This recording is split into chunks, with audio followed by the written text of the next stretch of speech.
And welcome to ZekeTalk. This is the big week we are finally going to get to talk about the long-awaited film Wonder Woman. And with me are... Michael Anderson, filmmaker and Wonder DJ. Jen Anderson, female and freelance writer. Yes, the token girl is here tonight to carry us through the Wonder Woman conversation. My name's Jim Tudor. I am the co-founder of ZekeFilm.org and film critic and fellow Wonder DJ with Mike over here. And we are excited to dive right into this. So you guys all saw the movie? Yes. Yes, we did. And it's been a long time coming. Yeah, it sure has. A lot of hullabaloo and a big deal has been made out of this because, you know, as a lot of people know, it is the first female-led superhero film, and not just in terms of the character, but in terms of the filmmaker. Patty Jenkins, the director of Wonder Woman, she's the first female director to have a budget of this size. Biggest budgeted movie ever granted to a woman. So all of those things are in play. That's all part of the narrative here surrounding the movie itself, which maybe we'll get to this.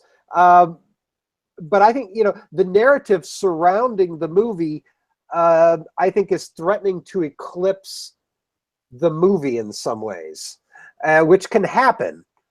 It's possible, but the thing is that they've had a strong opening weekend, so that means great things for women in Hollywood. And the very first dud, we're back to square one again. And unlike, you know, some of the Batman versus Superman, some of the really horrible stinkers that men have produced, you know, that's the thing, is that we're still in a position where one is representing all, and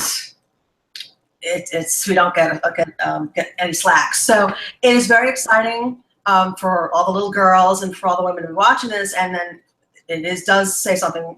It is making some changes in Hollywood, but you know, this is not my first rodeo. I'm dead inside. I'm not getting that excited about it because the first female-led Daredevil, and we're done. So the first female-led Daredevil. I'm sorry, the Ben Affleck Daredevil, not the Netflix Daredevil, which is pretty good. Yes. Okay. Yeah. So right away, just out of the gate, I built up all that enthusiasm. You have to go and deflate it like that. Just, you know. So there is a lot to be enthusiastic about. You know, I mean, this is, you know, as people have pointed out, it's a genuinely good movie. It is. Yeah.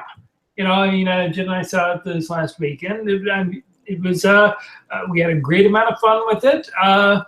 You know, I have been a fan of Wonder Woman since the Linda Carter TV series, which, as I recall, one of my early memories is when I was just a wee lad, and I had to go over to my grandmother's for her to babysit me.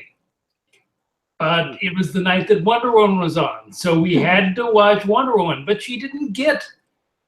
She was, you know, this was back in the days when you had an antenna and you could only get 2 or 3 channels. She couldn't get ABC or CBS or whatever it was on. So we had to actually go to her next door neighbors. Her next door neighbors was nice enough to let us in, a nice little, you know, elderly couple who had no idea what Wonder Woman was about, but they humored a overenthusiastic little boy.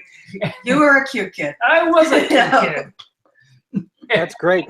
I thought people loved Wonder Woman. I read a story online the week the movie was about to open, saying how there's like two geriatric women getting into an elevator, overheard by the writer of the article.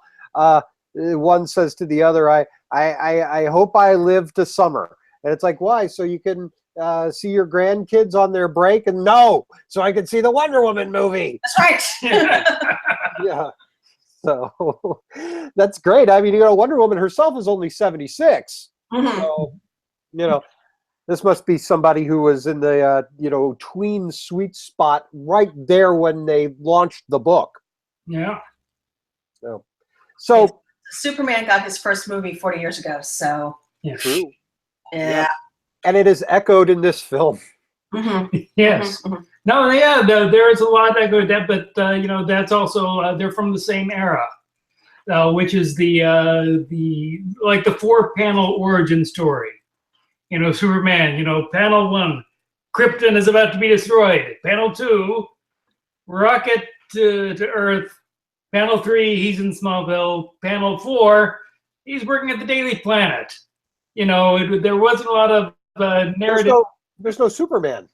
Yeah, and that was Superman, and Wonder Woman was the same way. It was Island Paradise, downed fighter pilot. Mm-hmm. Panel 3, she's off to war. And It doesn't make sense, Mike. But I'll take your word for it. People read a lot between those panels, didn't they? yes, there was a lot read between the panels, but it's the very concise origin story that has to be blown up when you're adapting it. Well, I take a little bit of an issue there, because Wonder Woman is a tough nut to crack cinematically. I think that's part of the problem of why this character has not become a movie yet. There have been attempts. Yes. It's such a recognizable property, such a well-known and revered, if not the character so much as just the symbol of the character. She sells a lot of T-shirts. Linda Carter, that's a lot of residual goodwill there. The comic books are a different story. The origin's a mess. It's between the original bondage stuff that they kind of had to weed out back in the days of the guy who created her, and then going through to all the different permutations and add-ons over the years with the comic. I mean, we've got this warrior woman who is very austere and removed from society, and I think people want her to be a female Superman or something. Well, I think that we get every age gets the superhero that it needs. And I have the same theory with vampires as well.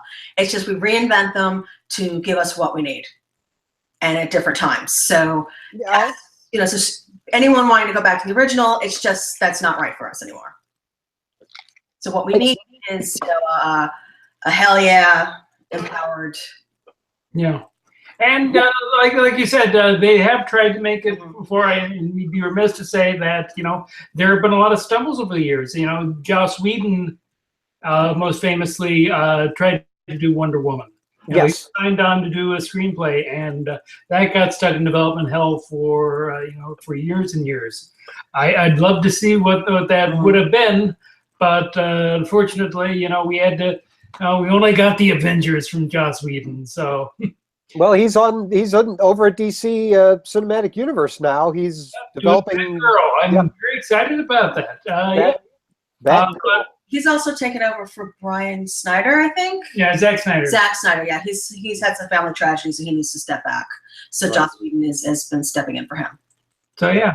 And also there was a failed Wonder Woman pilot just a couple of years back, written by David E. Kelly, which is, one of the TV showrunners, another revered TV showrunner who just most recently did the HBO Pretty Little Liars?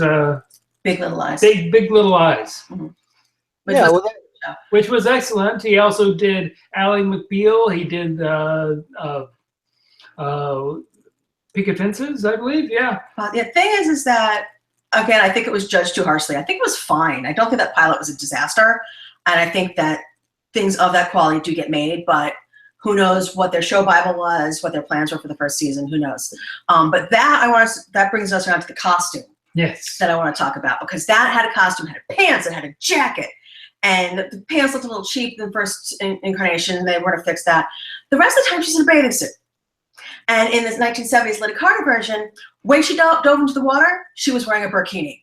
She had full bodysuit, something covering her hair, so she could just go back into Diana Prince mode. And the rest of the time, she's in a strapless bathing suit. And it is just utterly ridiculous. Some people have argued that in this film, obviously compared to the traditional clothes for women at that time, much easier to fight in what she's wearing. But she must have been freezing in the fields of France with nothing on. And what I always go on about is that she is part divine, but she's a lot more, she's more closer to Batman than to Superman. If Superman goes flying, goes skidding across the ground, his suit and his alienness is going to protect him. Batman has to have full body armor because if he goes skidding across, he'll get hurt. She, bare legs, is going to be ripped to shreds if a bad guy sends her skidding across the street. So it's completely impractical. And how the thing even stays up, I just don't know. And in the latest incarnation of the Justice League, she actually said, "What's wrong with how I dress?" Well, you know what? What's wrong with how you dress is that it's a ridiculous outfit. It's completely impractical. And I mean, even down to the high heels. You know, that's one thing. I don't know if you know, they actually, Gal Gadot wore flats and sneakers through most of the scenes, and they made the high heels through CGI. They actually took money and time to CGI in high heels. I mean, she's only a couple inches shorter than Chris Pine, so heaven forfend she actually wear heels and be taller than him. But it's ludicrous that she has these heels, and that's probably the only male-gazy thing about the film. I hope they get an Oscar. The effects team. We salute you, the heels of Wonder Woman. There you go. So no, those are all very great points about the costume. But getting back to kind of what I was saying about how Wonder Woman is the symbol more than the character. I think a lot of people that claim to be Wonder Woman fans have never picked up a Wonder Woman comic book in their lives. They just like the idea of Wonder Woman, but they don't really know her. Or they've seen an animated series. I'm sorry? They've seen her in animation, which is maybe. Not yeah. But that's true. That's good. It's one of those that I think you're right, that a lot of times the idea of Wonder Woman is better than any particular incarnation of it. And I think that's why so many of the Wonder Woman adaptations disappoint, is because, people have the idea of Wonder Woman in their head, and it's generally, the character can be very, vague and amorphous depending on who's writing it. And you have many takes over the years. And what I like about this new version is it comes up with a version of the character that is consistent with what's gone before, but at the same time, it's interesting. It's fun. The one thing that everyone picks up on this with Wonder Woman compared to the previous DC universe movies is this one has fun with it. Mm-hmm. It's unlike Man of Steel or Batman v Superman, which are also very serious. This one has a lot of humor in it. And I think that that's a big step forward, for the DC universe, which, it can be very dark and depressing otherwise. And I think a lot of the times over the years that we've seen Wonder Woman, it has been in the Justice League. So she has been sidekick to Superman and Batman, and every version, I'm like, how does she putting up with those two? How is she putting up with their egos? In the classic 80s one, I'm pretty sure that she and Aquaman were just like, these guys. Or I could ask, how are they putting up with her as well? Here, princess, everybody. Want to keep a level playing field here. That character needs to have her issues as well. Mm-hmm. She can't be this perfect, gleaming, flawless thing amid all of these screwed up guys, especially now that Zack Snyder has screwed up Superman so badly. Yeah.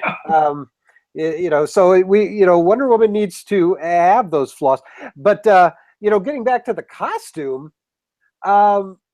it sounds like, Jen, that you're not a fan of her costume. No, this is completely impractical. And what bothers me is that the men are totally covered up and the women are wearing strapless bathing suits. Right, and I get that.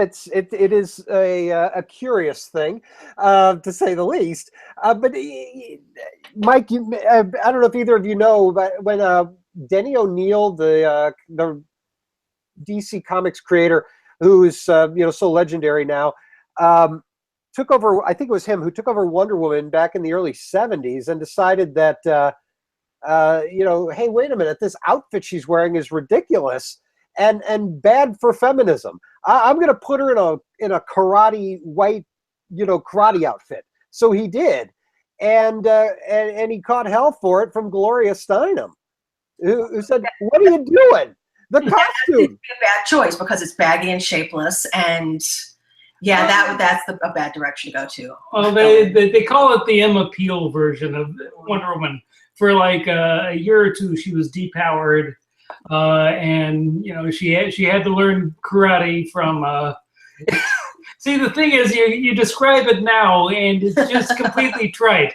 She had to learn karate from a Chinese martial arts expert named I Ching. Oh, sweet.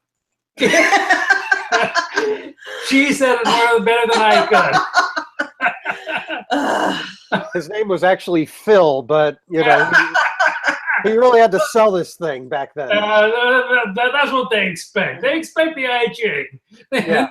No one goes to learn the forbidden martial arts from Phil, the forbidden martial artist. Or Danny Rand.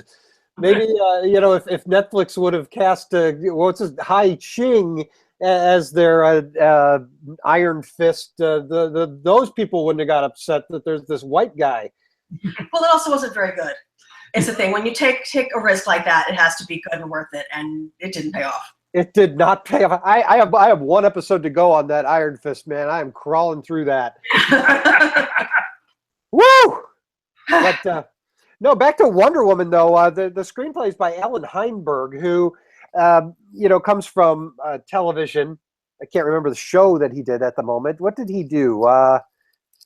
It wasn't. It was one of those Beverly Hills 90210 things, but later. Anyhow, I know him from Marvel Comics. He did the series Young Avengers, the original Young Avengers series from a decade ago, or give or take. Great comic book, by the way. I believe he floated over to DC when they were doing the New 52, and they canceled and restarted all the books. I think he was on Wonder Woman for that, if I'm not mistaken. Somebody can correct me on that, when exactly Alan Heinberg came in. But he did this screenplay, and I think he did a fantastic job, all things considered. That said, there are problems. The OC. The OC is his show. Thank you. So, I don't think we have I hate to say it, we don't have a great movie here.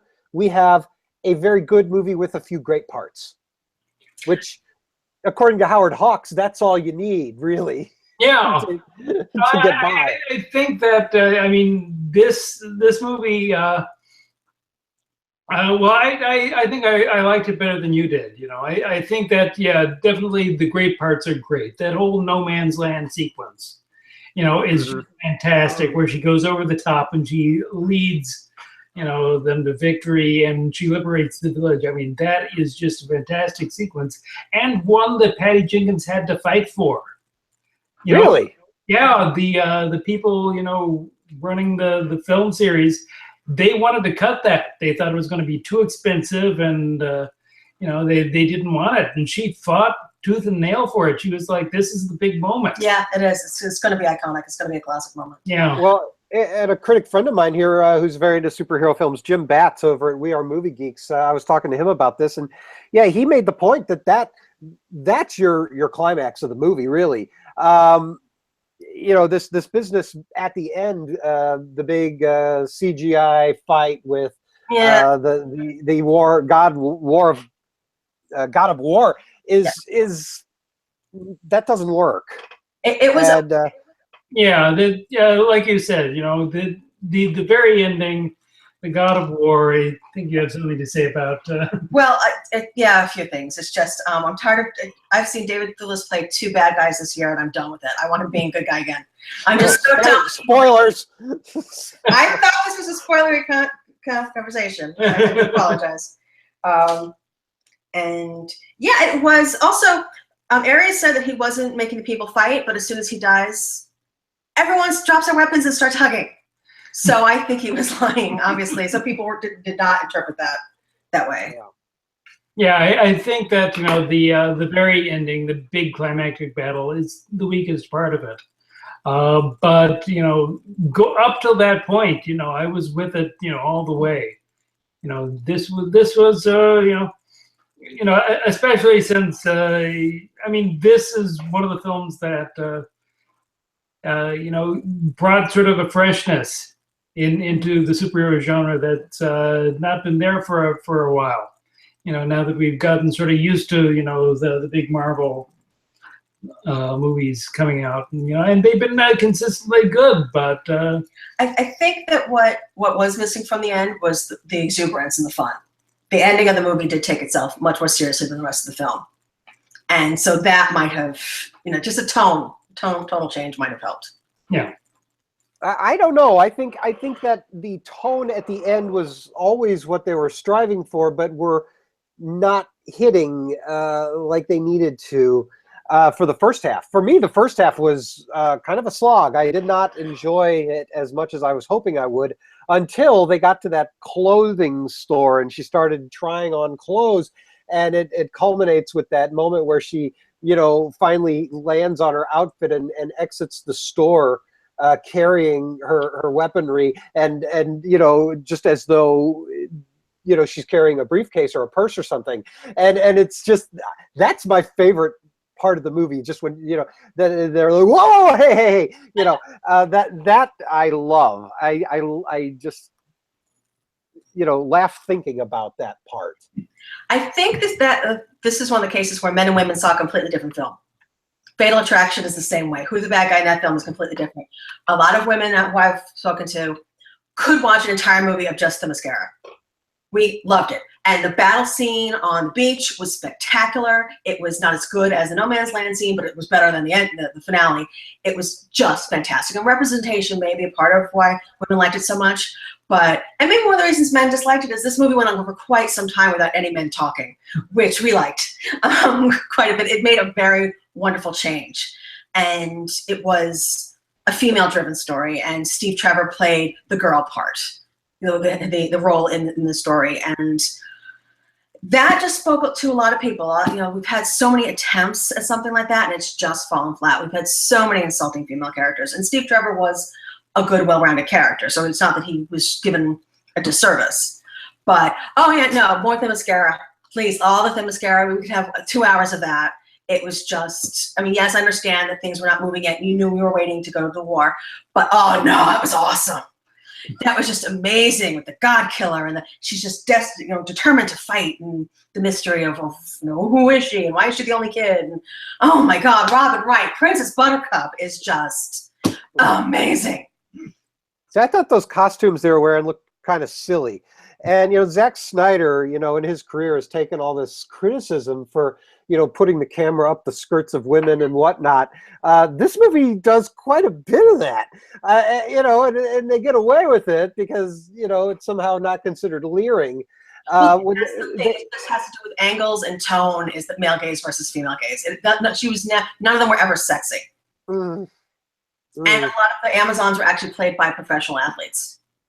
Right. So that kind of added to some of the realness of it. So the training scene, when we get to Paradise Island at the beginning, and we're going across the beach, and there's all these different sections of Amazons doing, battle training. They're flipping off on horses, and they're doing swords, and they're, and it's all it's kind of an extreme sports version of the training area of MI6 in like You Only Live Twice. Except in that movie, it's kind of played with a wink and a bit of it knows it's silly. Here, I think they were really trying to be serious with that, like show how awesome they are, and to me it I'm thinking about this is like You Only Live Twice. Yeah, see, that's the thing. Again, we saw two different films because women have been so not taken seriously as action heroes throughout every other movie that, and the Bechdel test. I mean, it's setting the bar very low, and still so many films with allegedly strong female characters in it don't pass that, and they're not well developed, and it's just very disappointing. So to have that scene was more like, just behold how awesome the Amazon warriors are. It's not. But they weren't. They didn't look awesome. That's my point. They didn't look awesome. They looked silly. It was a silly. It was silly staging. That's the thing, And they were doing cool stuff, but the way they were lined up, and it's like, now here's the horse women, and here's the swords, and it's like, is there a blowtorch guy and a karate guy, chopping bricks in half next? What's I don't know. It was just MI6 and You Only Live Twice was awesome, and it's day 2. It's like if I were a 7-year-old and I wandered into that, it'd be awesome. The thing is, for you, it visually evoked this other scene that was funny. So I don't know how many other people would make the connection. Yeah, but the filmmaker should keep that in mind.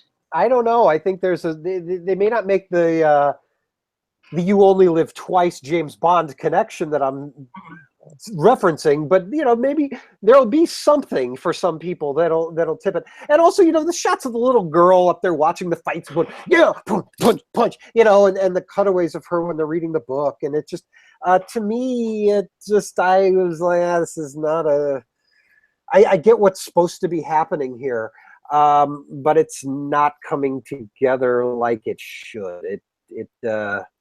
Hard to disagree. We'll have to agree to disagree. Okay, all right. Well, that's my problems with it. What I love is the actress Gal Gadot and Chris Pine. They both, the chemistry between them is terrific, and she is unbelievably great as Wonder Woman. They really found a gem of an actress there to play this character, and I mean, she's probably the best personification of one of these superheroes that we've had since Christopher Reeve played Superman. Yeah, she can do it all, more so than Linda Carter. She has that twinkle in her eye and that innocence like Linda Carter, but she can also do the bloodthirsty, warrior thing that we would never expect to have seen on the old Linda Carter's Wonder Woman. Yeah. Well, I often think, going back to Batman v Superman, much the same way that I usually consider Attack of the Clones to be a short film about Yoda.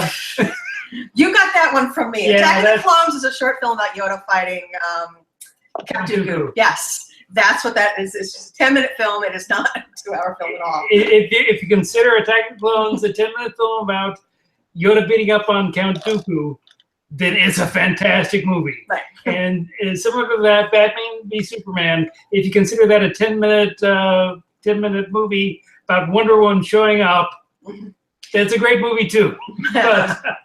Maybe. That's not a movie, that's a YouTube clip. Yes. That's true. Yeah. That'll be over here in the other Watch next. Yeah, next. Click that. Finish this one though. Yes, grasping straws there. That's what we're doing. We're looking for some good in it. So yeah, okay. So you mentioned that men don't like it. I haven't heard that. I've only heard people liking it. When I say that, let's be weary of the acclaim. I think this movie is being overpraised. But that said, on a binary, thumbs up, thumbs down scale, I'd have to go thumbs up. Oh yeah. Or fresh or rotten. I suppose we're fresh. I might just be 52% fresh. 48% rotten. But that still is fresh. Yeah. Well, I haven't heard men hate the whole thing, but I do hear men saying there's too much Themyscira. Like you said, the first half of the movie didn't work.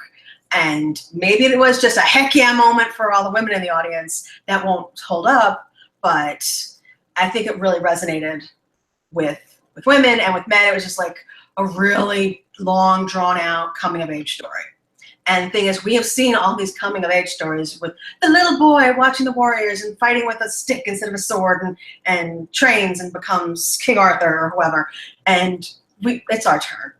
Just give us our turn. Just give us this. It was for what it was, the cliche coming of age warrior bit. For what it was, I think it was an excellent example of it. But, you know, yeah, all right, maybe that's a bit tired out. But no, it's the first one of ours. We don't get to say that that's a tired out trope when we finally get it. No. When the next one does it, then we can start saying it's a tired out trope and it's been overplayed and we need less of it. But, when Joss Whedon does it in Batgirl. Yeah, tired out trope is one thing, but, you know, I think, like I said, I think it was not performed well or directed well, those parts. I think Patty Jenkins as a director, she had the enthusiasm for this project, and you know, but you know, other critics have made the point that she doesn't have the visual chops to see this thing through like maybe we'd hoped. I hope she gets better. I hope she gets more chances, and I hope women directors are given more of these big franchise blockbusters that are, and I hope that they're given the ones that they want to do, and not just the ones where the studio's sitting back there going, okay, it's Wonder Woman. If we don't have a woman director direct Wonder Woman, we're going to catch hell. You know, so find somebody. You know, there's an element of that here. You know, when we have a woman making, you know, the Avengers Part 3, then or whatever, you know, I would argue maybe that's you know, the next step.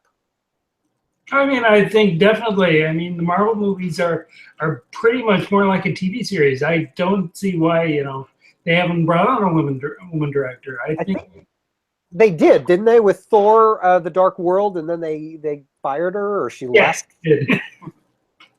Yeah. So that was an almost.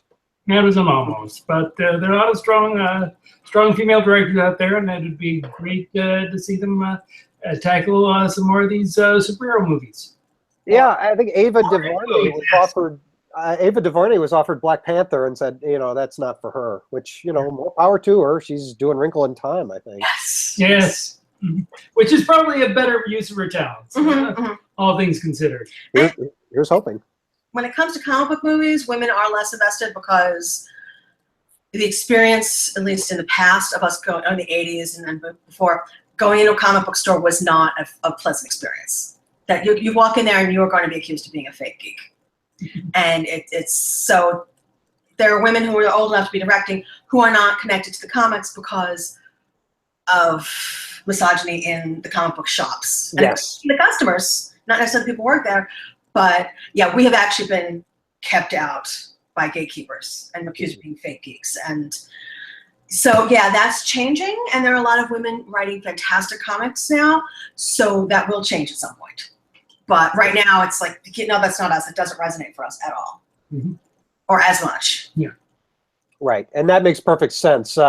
Like you say, comic stores in the 80s, and especially even into the 90s, there was the quote unquote bad girl trend, which, you know, is, you know, a lot of very, you know, racy female characters, and it's like, you know, the defense of it is, well, look, they're very badass. These are women that can, you know, take down any man, but they're wearing next to nothing in high heels, and, you know, and it doesn't get more male gazy than those books in the 90s and the bad girls. And in the 90s, you know, I mean, you criticize the Wonder Woman costume, but it was only in the 90s that Wonder Woman was actually drawn wearing a thong. Yeah, her the high cut waist, you know, and whatnot. All of that happened. Yeah, that was a dark time. Yeah.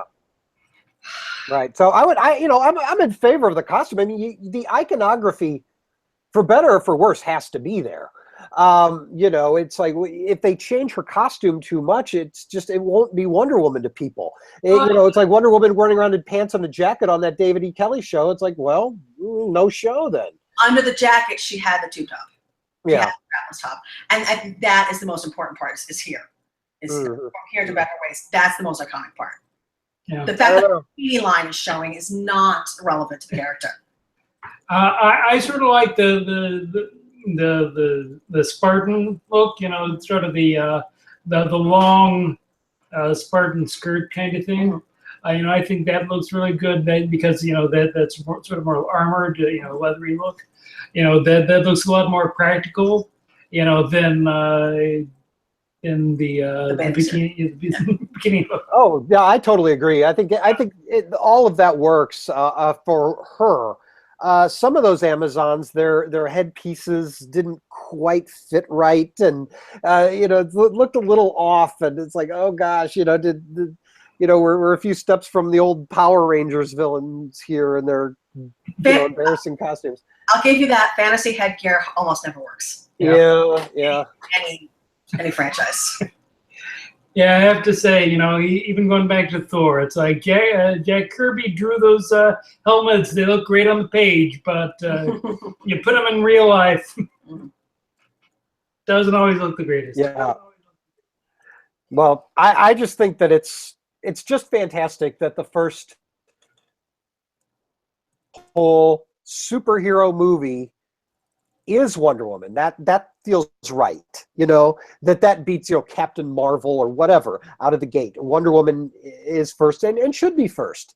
And that her movie is being accepted, and that it's a pretty good movie. And it's certainly the best of this DC thing. And I hope that Warner Brothers is paying attention to the way people are embracing this film, looking forward. I hope so too. And hopefully for the next one, they will actually have a marketing budget and actually have merchandise available before the film. Because that's been a massive disappointment, is that we haven't seen any advertising. Of course, it didn't need any because we were all just dying to see it. And no merchandising. I mean, come on, let us buy the kids a little Wonder Woman action figure. Just, you know, take our money. It's not pink money. It's not Monopoly money. It's real money. Just take it. Yeah, they probably feel like, you know, marketing wise, oh, we're walking on eggshells. Oh, we don't want to dress Barbie as Wonder Woman and then hear about how the body type is wrong or something. You know, I mean, but I also think that there's you know, the executives think, you know, little girls don't buy action figures. And that was something, you know, even on Cartoon Network, you know, it's like they canceled Young Justice because too many women were watching it. Too many little girls were watching it. oh, And we have just as many action figures on our desks as the guys, if not more. awesome. Yeah. Yeah. So well, I don't know. I didn't realize that there was a you know, a lack of Wonder Woman merchandise out there to be had. Yes, well, just like there's a lack of Black Widow merchandise. Anything for the Avengers, it's, yeah.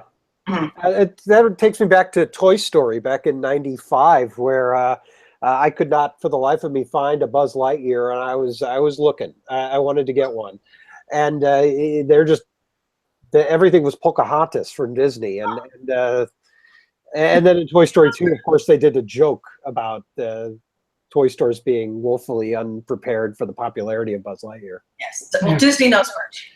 Yeah. Disney knows much, so they're on the game about that. Yeah. Yes, we must not let this happen again. Yes. I think Buzz Lightyear has been available now in the toy stores ever since. You know, some version of that same toy. But yeah, Wonder Woman. I'm excited here. You know, for when I can take our oldest daughter to see this film. It occurred to me, hey, wait a minute, she can go. There's no reason. I don't know what the rating is, if it's PG or PG-13, but in any case, I know my daughter can handle it. Yeah. This is the first DC movie I'd say that about. Yeah. I mean, the first modern one. Yes. Right. Obviously. I mean, of course, you're going to start her off with Superman 4, The Quest for Peace. But Oh, sure. No, we've done all that already. That's of course. Actually, I'm kidding. We haven't ever watched that movie. But she has seen Superman 1, Superman 2. I stopped at 3 because that is a little weird, and we were watching these when she was like 5, and now she's 8 or 9. So, Yeah, but Wonder Woman, that's like, I have to take her to that. Yeah. Again, harkening back, if you think of Superman 4 as a 5-minute short film of John Cryer in a convertible with a novelty horn, fantastic movie. How's that horn go? I can't. What is it? Did it play an '80s hit? I don't remember what it played. I think it may have played the Cucaracha. I'd have to rewatch it again if I wanted to figure that out. And let's face it, I'm not going to watch it ever again, probably. I know you must have that sitting around on DVD somewhere, Mike. This is far away. Bad movie gold. Yeah, I confess I've got it in the big set of all the Supermans that go through Superman Returns. But no, anyway. Any last thoughts on Wonder Woman here? What do you guys hope where does this go? What happens next for Wonder Woman? I think because the movie was framed by Wonder Woman in modern times, I think the next one we'll jump ahead to now. I don't know who the baddie is going to be, but I do think it's going to be modern. I think it'll be modern as well, although part of me wants to see them jump to the 1970s,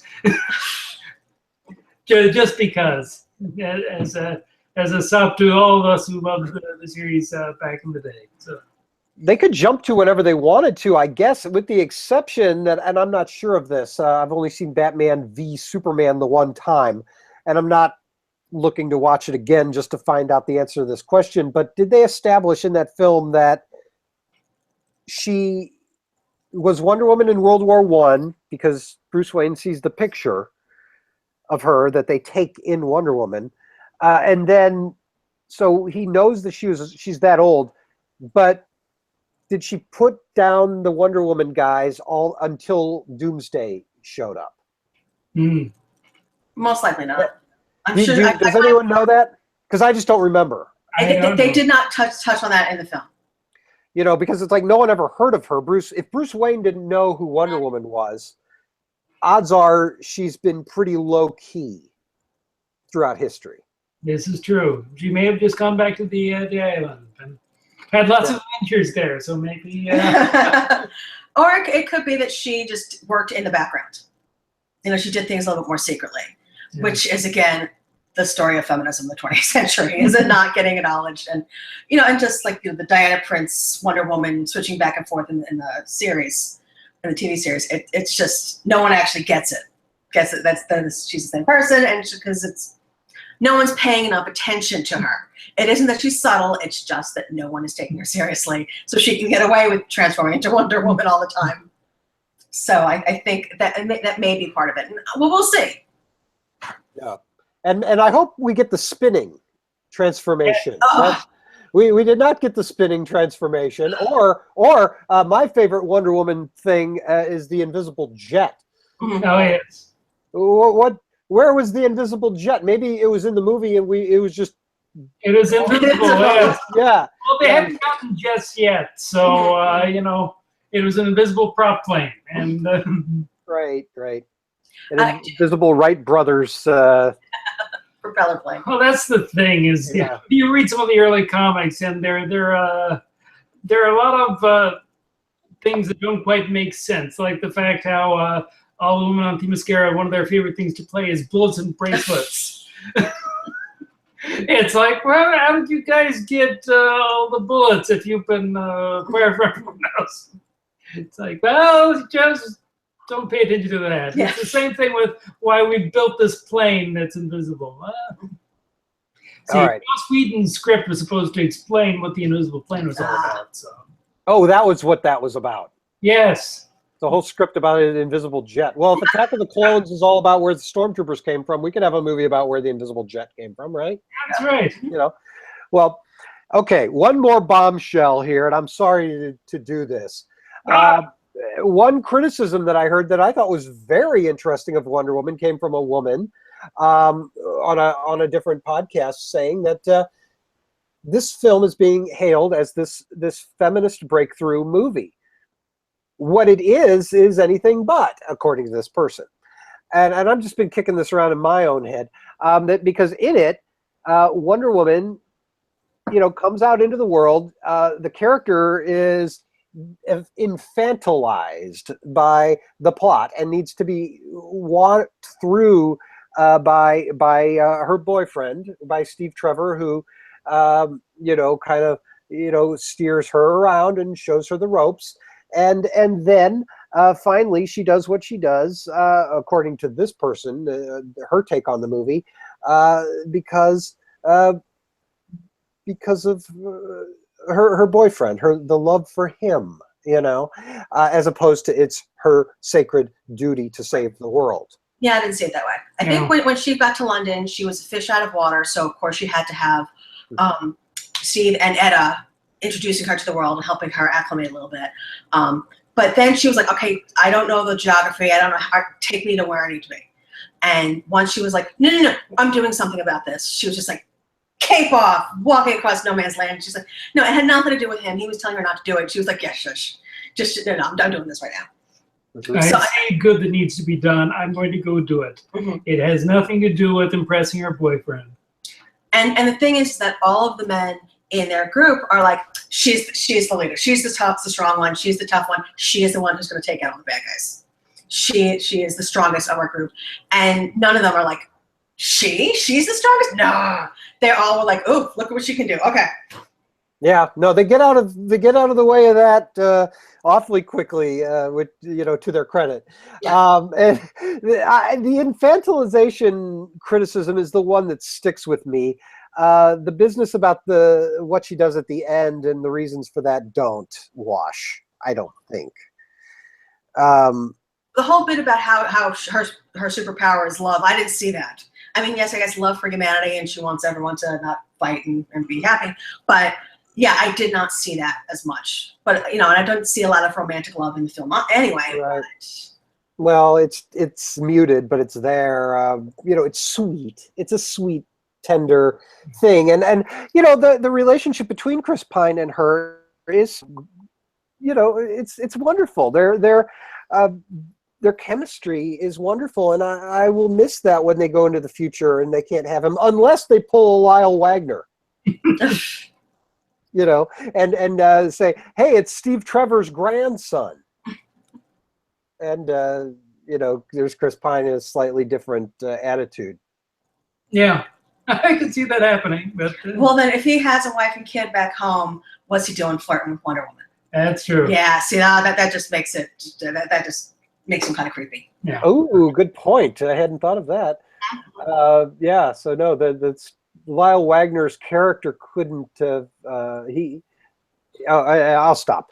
We're getting into potential spoiler territory here. Yes. You know what? There are enough Chris's in Hollywood. We're fine. We're covered. Yes. That's right. All right. So I think we've covered all the Wonder Woman bases here, and way to go, Warner Brothers. You did it finally. You did good. Finally, at long last. At long last. Don't screw up Justice League. Oh, there was the trailer attached to this movie. I think, a lot of people have said, well, hey, just so you do, enjoy Wonder Woman for what it is, but let's not get too hopeful here. There is that god-awful Justice League trailer. Just so you know, we're shifting right back to crap after this. Yeah, I have to say that DC adopting more of a Marvel approach to the cinematic universe. Yeah, it'd be a lot better if they'd have chosen a better model than Zack Snyder's model. Yeah, you can say what you will about the previous, because originally the DC universe was a lot more director-centered, which meant that you had a huge, array of, good and bad movies. You'd have the Burton Batman movies followed by the Schumacher Batman movies. And these were much more auteur movies than, what they're doing now. So Marvel has a good house style and it works for them, but at the same time, it makes them all feel, sort of generic. They all blend into one another. Yeah. I mean, you'd never mistake the Burton Batman films or the Schumacher Batman films, or, even the Donner Superman to the Lester Superman to the Stephen J. Fury Superman. So, I kind of miss the auteur aspect of the DC universe, but especially since they're modeling it all on Zack Snyder. But we'll see. It's hopefully they're going to learn from their mistakes, and we'll see what Justice League holds for us. Yeah. It does look like it's going to be a movie with at least some sort of sense of humor. Yes, and well, if nothing else, you have Joss Whedon working on it right now, and apparently he was even working with Zack Snyder on the movie before Zack had to bow out. With the last. Right. No, and Zack had to bow out, but I think Joss Whedon is only seeing it through its final stages of post-production, right? I mean, apparently he worked on it a little bit before then too. Okay. Well, yeah, that's good to hear. I mean, it's frankly, that's good to hear. But the fact that Snyder had to bow out is very, very unfortunate. Yes. For him and his family personally. But getting Joss Whedon to finish it, I would suspect that Whedon is probably the kind of guy who isn't going to exert his own fingerprints. He's going to say, "I'm going to do this the way Zack would want it," yes. even if he doesn't like that. I'm not expecting to see, for Joss Whedon to come in and save this thing per se. No.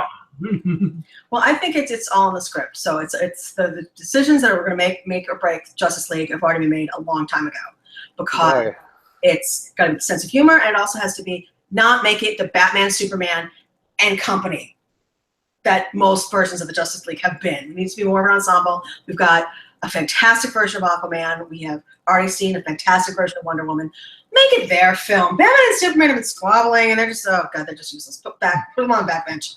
But that's probably not going to happen. Well, Superman's not even there. Yeah, so. Superman's dead. How is he going to be in Justice League? Yeah. Oh boy, they really got to figure that one out. So I guess the executive that made that decision loses his job.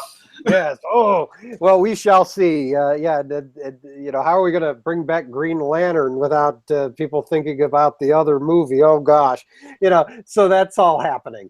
No Green Lantern in the Justice League yet. But no, it's I don't know.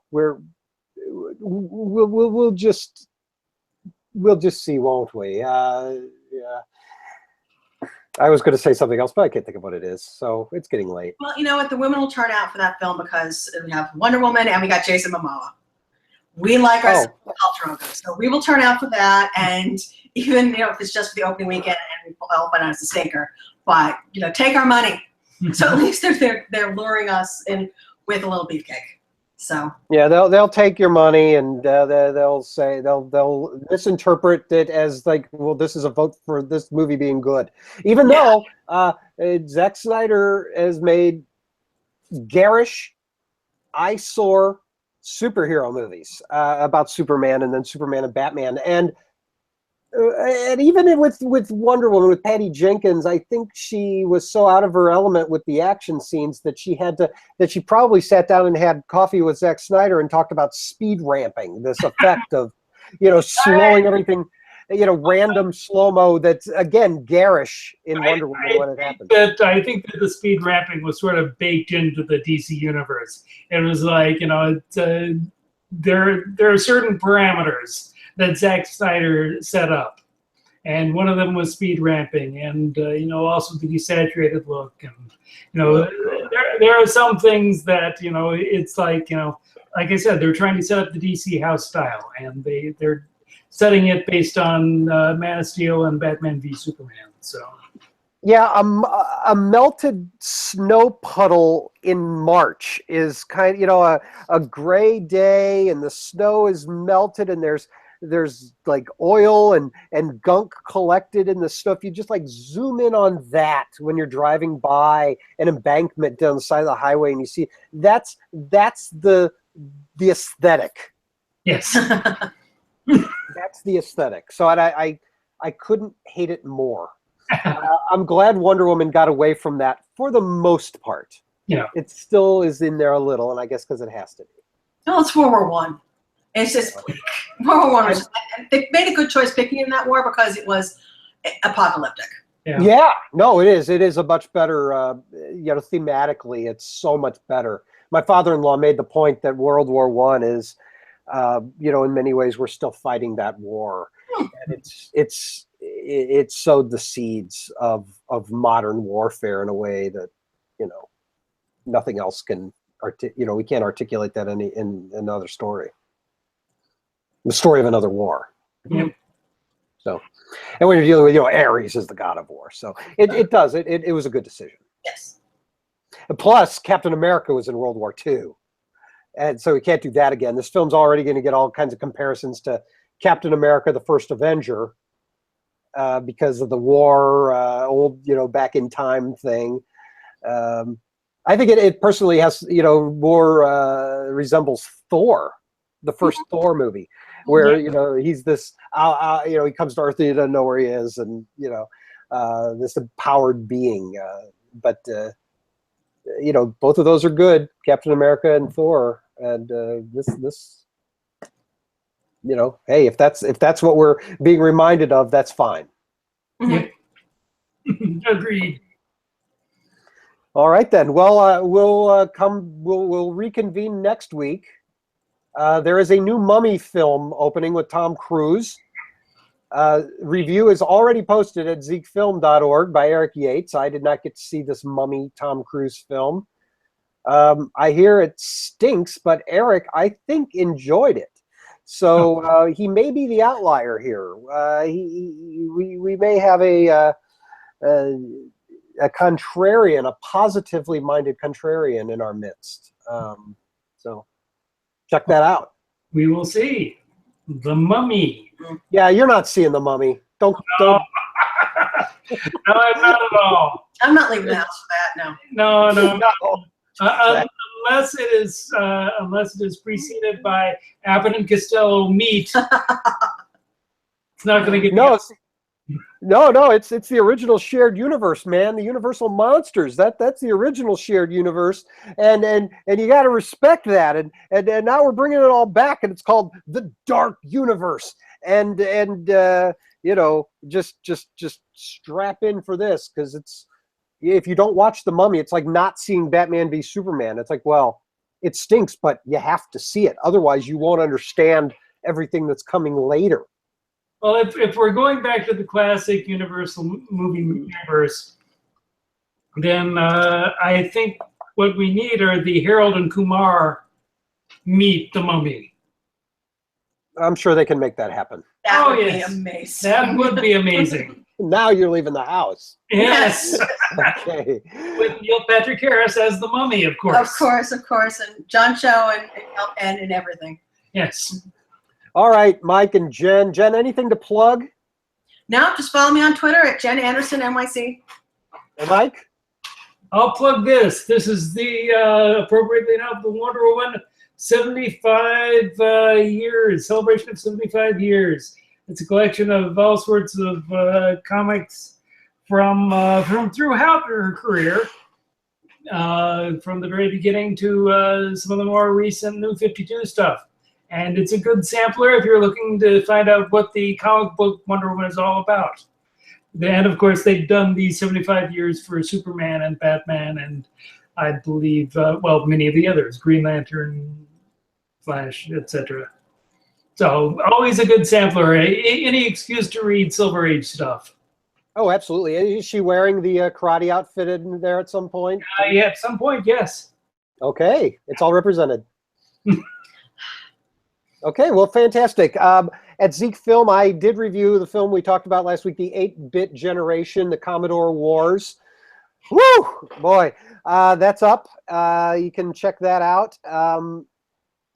Let's see what else I've got. I'm going to be reviewing How to Succeed in Business Without Really Trying, which I did get to watch. And yes, yeah, you guys were right. Good, entertaining film. Yeah, more on the way from the civil writer. Talk. Mark Eckel, a writer. That's going to post soon as well. So it's Mark Eckel talking about a few books he was involved in, and that's going to be available for those interested. Good talk there. So that's right. And look, it's Wonder Woman in her karate suit. All right. Yes. All right. Confirmation. Okay. Confirmation. Yes. Wonder Woman, 75 years. Yay! All right. Thank you, everybody. Subscribe to Zeke Films' YouTube channel, where you can get instant notifications, I believe, of everything we post. So when I forget to put these episodes on the website proper, you can still get your notification that it's there on YouTube. In the case of last week's episode, which only got posted on the website today, you would have known about it a week ago.